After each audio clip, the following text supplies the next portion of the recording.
జనగణ మంగళదాయకుడా ఘనమగు చరితల నాయకుడా పలుతరములు మము పరిపాలించర స్వామికుడా నవయుగ మేధో సైనికుడా సమయము తెలియని సేవకుడా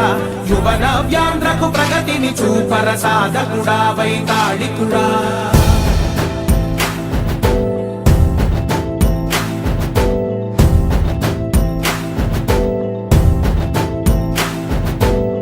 ప్రతి ఇల్లు నిన్నే నిన్నే పిలిచింది